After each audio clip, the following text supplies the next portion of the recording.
Hello everybody, Professor Barth here, Associate Professor of History at Arizona State University. Welcome to part 3 of The World of Machiavelli.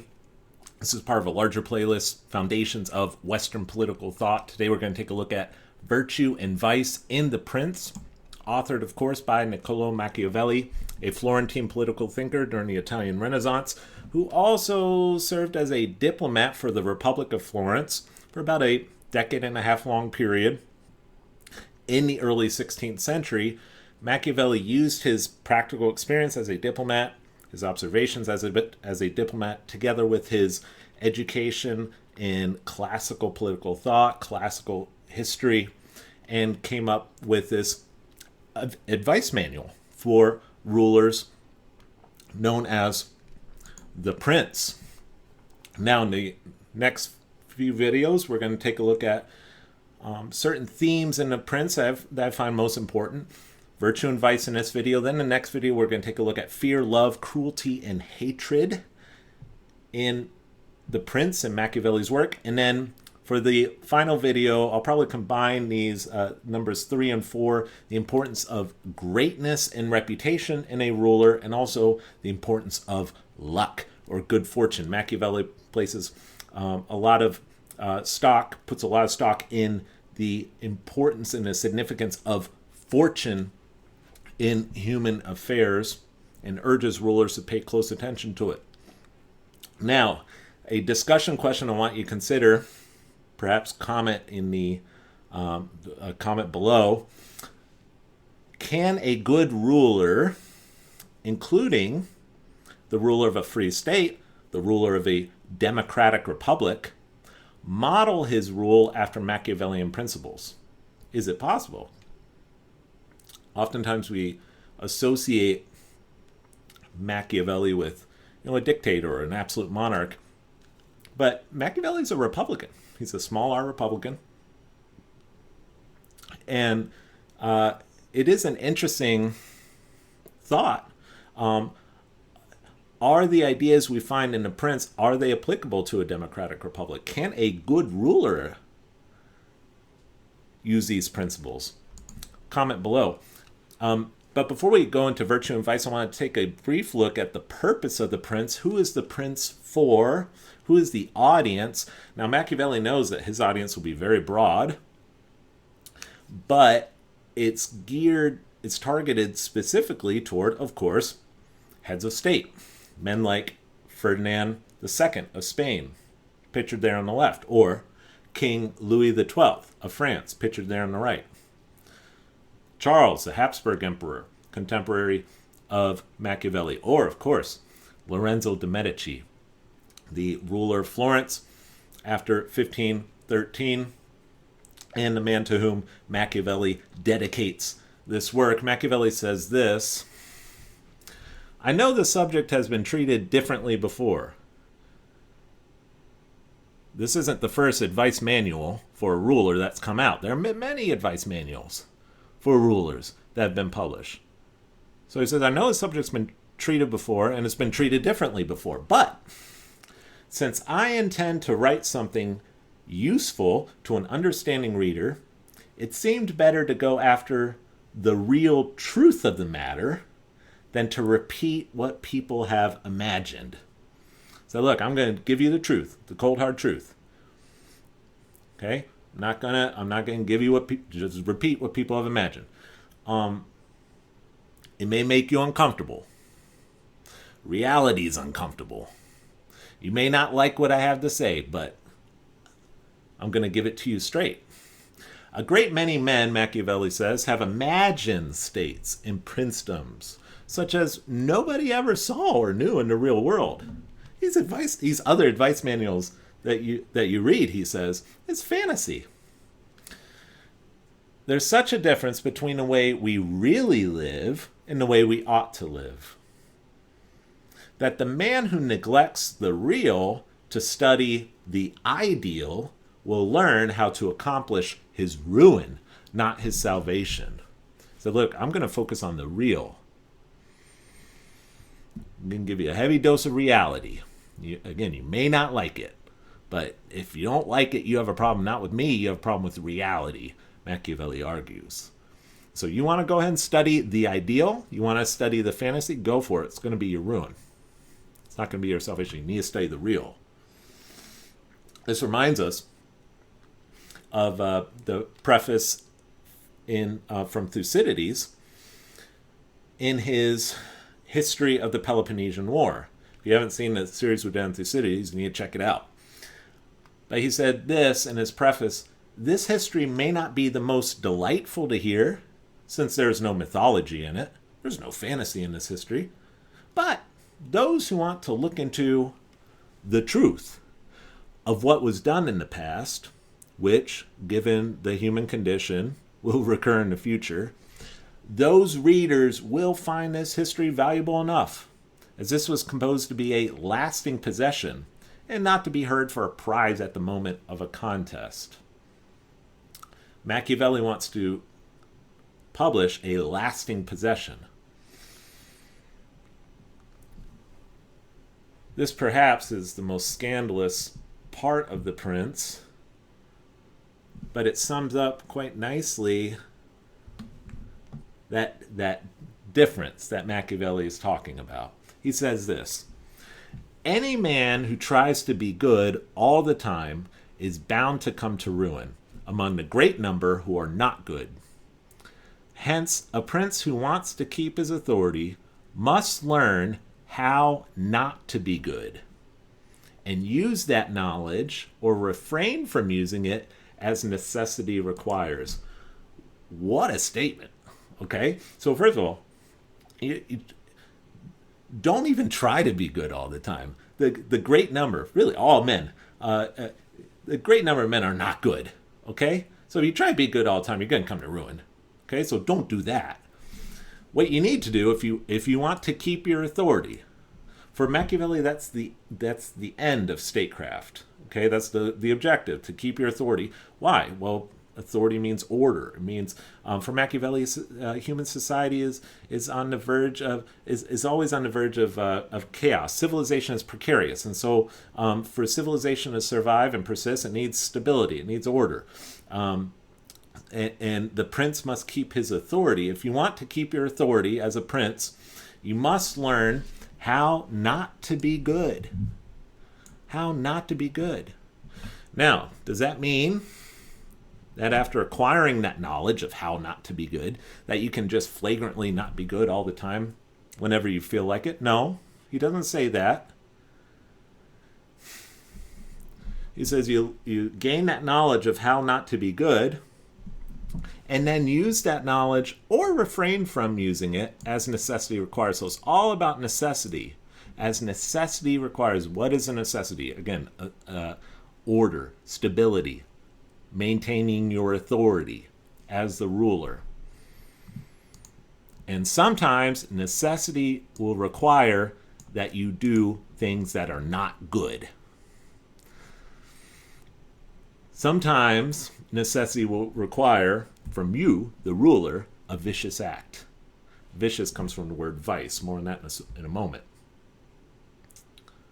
Now, it may not always be the case. If necessity doesn't require a vice, then you should be virtuous. And in that case, you'll refrain from using that knowledge of how not to be good. But you should have that knowledge in case you need to use it. So, virtue and vice. Let's define our terms. What is, we don't really use these terms in our modern age as much as people did in the past, but what is virtue? What is vice? And the Roman Catholics and them, the Roman Catholics identified 7 virtues, 4 of which came from classical antiquity, dating back to Aristotle, and those 4 we call the 4 cardinal virtues. Number 1, prudence. I'm reminded of the Beatles song, Hey Prudence.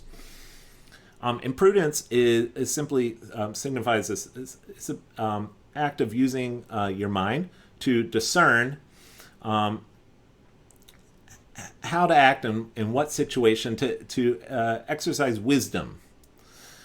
And through a discerning mind, you don't act rashly or stupidly, foolishly. You're not a fool, okay? You use your mind, your intellect, your discernment to act in the appropriate way given the circumstances. Prudence.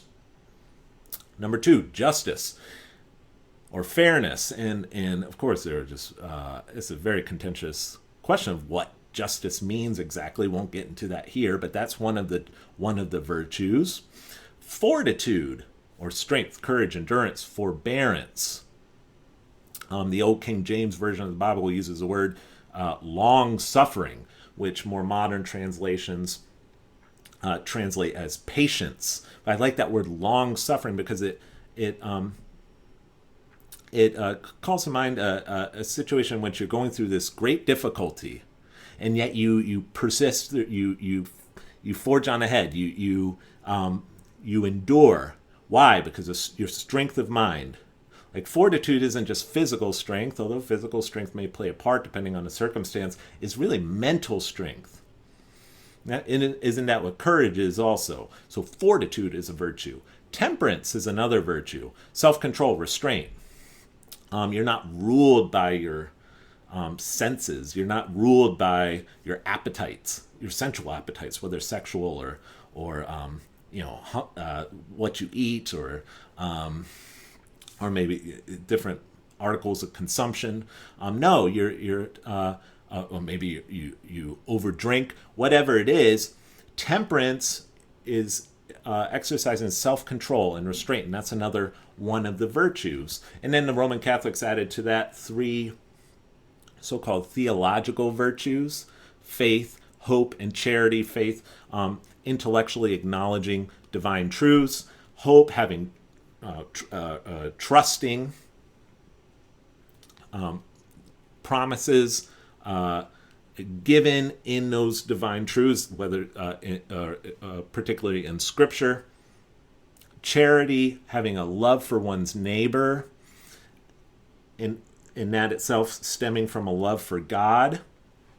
And with charity, we also see things like generosity, magnanimity, sympathy, all the rest. So those are the 7 virtues. Now, what are the vices? Well, we've got quite a list of vices here for you. This is not an exhaustive list, of course, but we have pride, having this overexalted view of oneself and one's own importance. Arrogance, thinking you're just at the center of the world and you've never seen a genius like you before. Vanity, just consumed by all these worthless pursuits. If you ever read The Pilgrim's Progress by John Bunyan, there's a town in there called Vanity Fair. Jealousy, laziness, covetousness or greed, gluttony, drunkenness, lust, debauchery, sensuality, being ruled by your senses, having no self-control whatsoever, hatred, malice, unrighteous anger.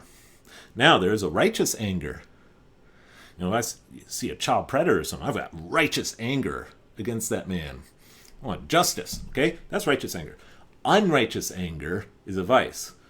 Pettiness, selfishness, slander, deceit, despair, the opposite of hope. Blasphemy, apostasy, faithlessness. You can't be trusted. Ruthlessness. You'll just stop at nothing to do evil.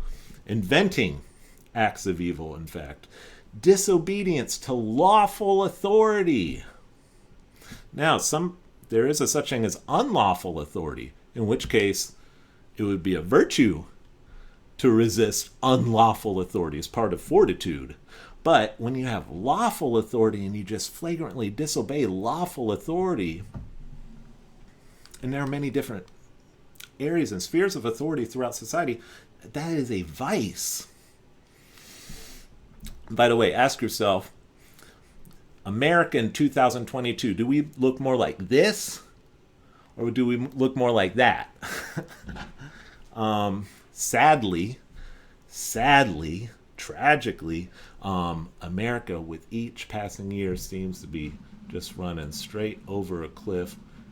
This more and more defines the American character in 2022 in this 21st century, and it's the path to hell.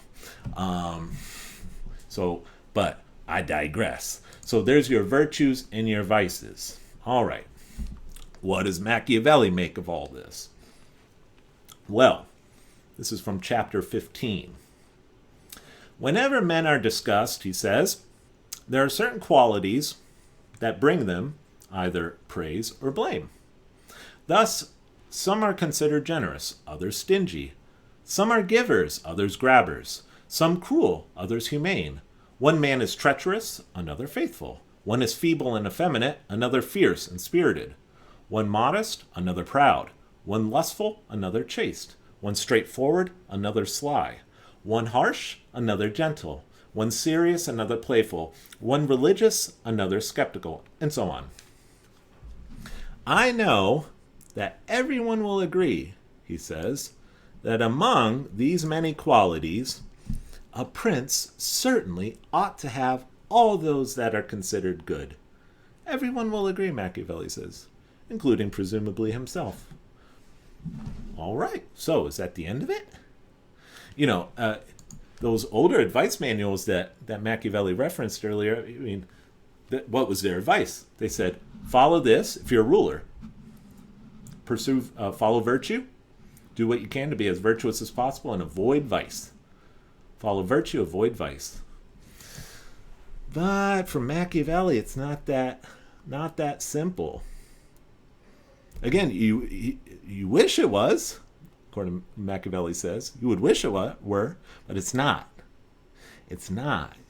You see, well, for one,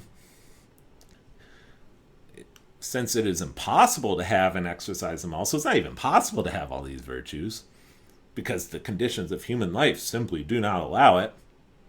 So that's the one obstacle, which anybody else would acknowledge. Nobody's perfect. He said, so you're going to have some vices. That's inevitable. Everyone's going to commit vices. Even your most righteous person has a vice here or there. He said, so in light of that, a prince must be shrewd enough to avoid any vices that would lose him his state. What's he saying here? He said, okay, you're going to commit some vices. That's inevitable. So what you should prioritize is avoiding vices that will lose you your state. Okay? The vices you really want to avoid are those that will lose you your state. As for the other vices that won't lose you your state, well, if he possibly can, he should also guard against those vices, against vices that will not lose him his state. Okay, because hey, everybody wants a virtuous prince. But if he cannot prevent them, he should not be too worried about indulging them.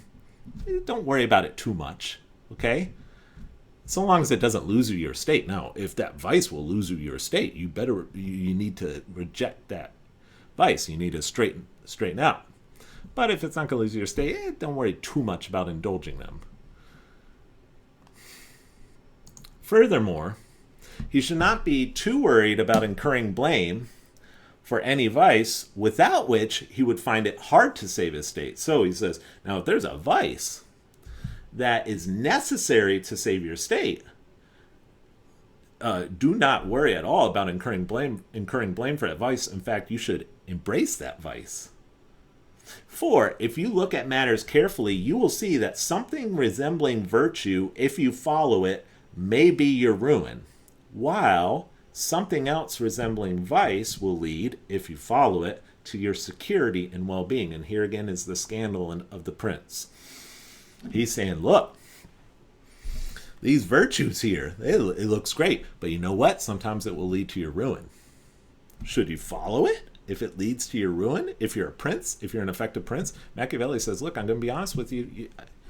I told you I'd give you an advice manual. If this virtue is going to lead to your ruin, you shouldn't practice this virtue. And if one of these vices here will cause you to save your state, if one of these vices here will provide stability and order to your state, then I'm going to be honest with you. You should embrace it. You should pursue it. You need to do what is necessary.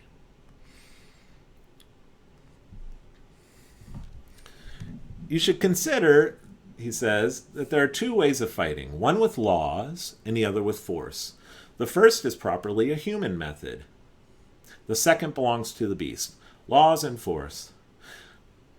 The first is humane. The second is beastly. But as the first method does not always suffice, you sometimes have to turn to the second. You sometimes have to bring out that beastly element. Thus, a prince must know how to make good use of both the beast and the man. See, the man, the humane method, morals play a role, virtues, all the rest. The beast doesn't think about virtues. The beast does what is necessary. And sometimes you've got to activate the beast if you want to be an effective ruler. Since a prince must know how to use the character of beast, he should pick for imitation the lion and the fox. As the lion cannot protect himself from traps, and the fox cannot defend himself from wolves, you have to be a fox in order to be wary of traps, and a lion to overawe the wolves. You've got to be both. You've got to have the strength of the lion and the cunning, the craftiness of the fox.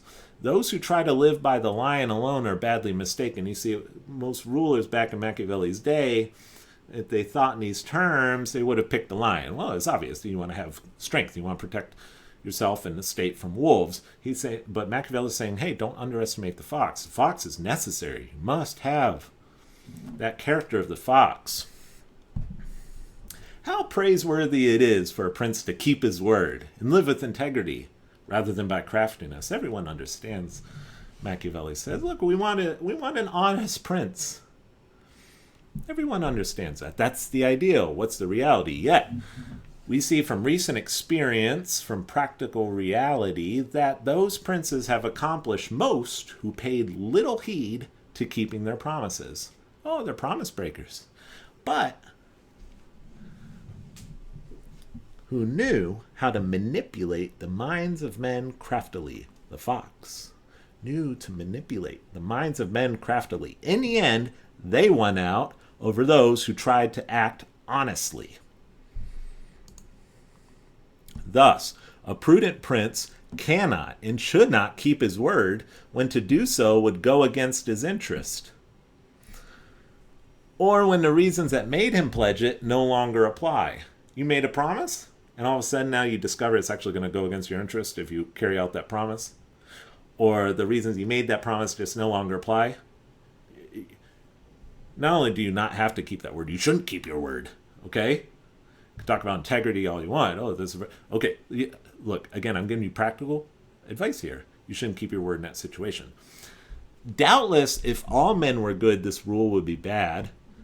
But since they are a sad lot and keep no faith with you, you in your turn are under no obligation to keep it with them.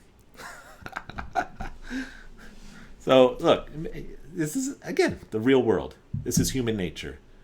This is the environment in which you govern, and you need to know your surroundings and adjust accordingly. All right? Men are a sad lot. They're not going to keep their word. You think other people are going to keep their word? Why would you keep your word if it goes against your interests?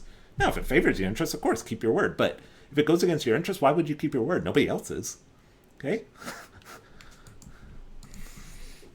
Besides, a prince will never lack for legitimate excuses to explain away his breaches of faith.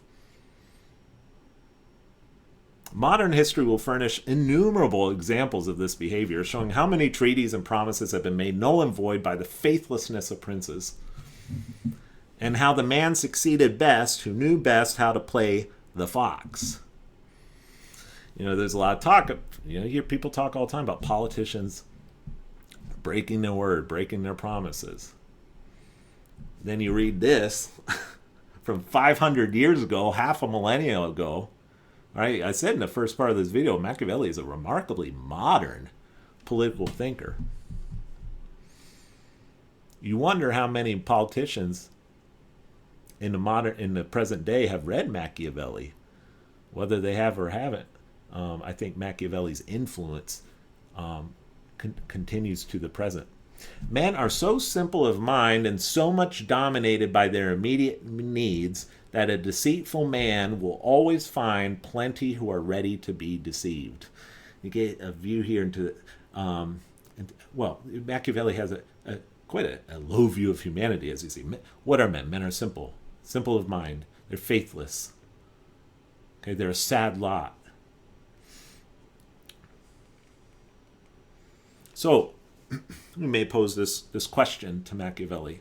In light of all of this, should a prince openly and very publicly favor or embrace vice over virtue? Should he just be unapologetic about it and just, out in the open pursuing vice? Machiavelli says no. No, the appearance of virtue is very important for Machiavelli. He says this: in actual fact, a prince may not have all admirable virtues, but it is very necessary that he should seem to have them. Indeed, I will venture to say that when you have them, as these virtues, and exercise them all the time, they are harmful to you. So, we've already stated this. Look, you shouldn't exercise these virtues all the time. It would be harmful to you if you did. But when you just seem to have them, they are useful. It is good to appear merciful, truthful, humane, sincere, and religious. It is good to be so in reality. So the appearance is good, and maybe it's good to be those things in reality. Depends. But you must keep your mind so disposed that in case of need, you can turn to the exact contrary. Okay? So you want to be those things, or you definitely should appear to be those things. And you want to be those things in reality, fine. But your mind must be so disposed that in case of need, that's the key there. In case of need, you can turn to the exact contrary. You see, for Machiavelli, it's all about flexibility. Flexibility. And this is the problem that Machiavelli and other thinkers like him throughout history have had with ideology. Ideology is too rigid. You need flexibility in case of need. This has to be understood, he says. A prince, and especially a new prince, cannot possibly exercise all those virtues for which men are called good. To preserve the state, remember that's the end goal here, to preserve the state, he often has to do things against his word, against charity, against humanity, against religion. Thus, he has to have a mind ready to shift as the winds of fortune and the varying circumstances of life may dictate. You must have that flexibility. You never know what's going to come, what's going to hit you, and you're going to have to adjust. If you're inflexible, if you're rigid, you're going to lose your state. And that includes morally. If you're morally rigid, Machiavelli says, you're going to lose your state. Now, if that bothers you, fine, don't go into government. Okay, maybe politics isn't for you. Maybe you're in the wrong occupation, okay? But you want to be in politics? This is the reality, and you better have some flexibility about all of this. As I said above, Machiavelli said, he that is a ruler should not depart from the good if he can hold to it. So if you want to be virtuous, and okay, that's fine. But you should be ready to enter on evil if he has to. Ready to enter on evil if he has to. Strong words from Niccolò Machiavelli. Hence, a prince should take great care never to drop a word that does not seem imbued with the 5 good qualities noted above.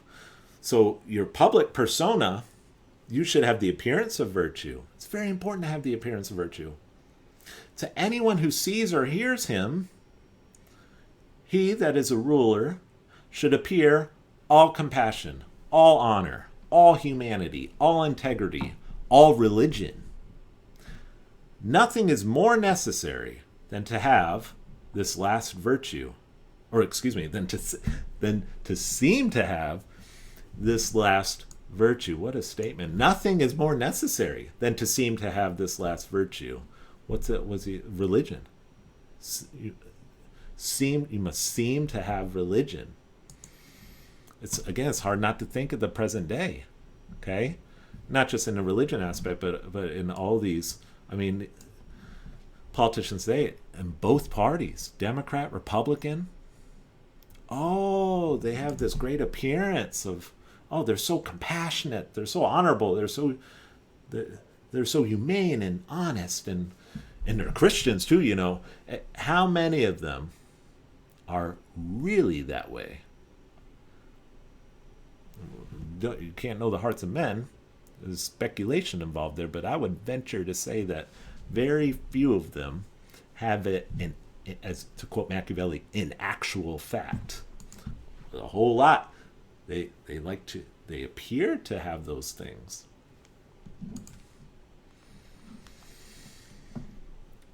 Men in general judge more by the sense of sight than by the sense of touch, because everyone can see, but only a few can test by feeling. Your average politician or ruler or statesman or whoever, very few people actually know that man or that woman. You don't know your rulers personally. So everyone sees what you seem to be. Few know what you really are, and those few do not dare take a stand against the general opinion supported by the majesty of the government. So those few who really know the actual fact of who you are, they're probably not going to speak up, and if they do speak up, they won't have the credibility. Okay? So the appearance of virtue is very important, and then in reality, you have to have the flexibility of resorting to vice when necessary, and not hesitating. Okay? Because another thing that Machiavelli talks about, indecisiveness. Don't be indecisive. If you've got to do it, do it. That is, if you want to keep your state. In the actions of all men, and especially of princes who are not subject to a court of appeal, we must always look to the end. So for Machiavelli, the end justifies the means. What is the end? Against preserving the state. Let a prince, therefore, win victories and uphold his state. His methods will always be considered worthy, and everyone will praise them, because the masses are always impressed by the superficial appearance of things and by the outcome of an enterprise. And as for the masses, that's the reason why you must have that appearance of virtue. And later when we'll talk about the importance of reputation is so important. However superficial the appearance may be, so important, so vital. So that's it. Part 3, Virtue and Vice. The next go around, we're going to take a look at what Machiavelli has to say about fear, love, cruelty, and hatred in a state. It's going to be a good video. See you around next time. Bye.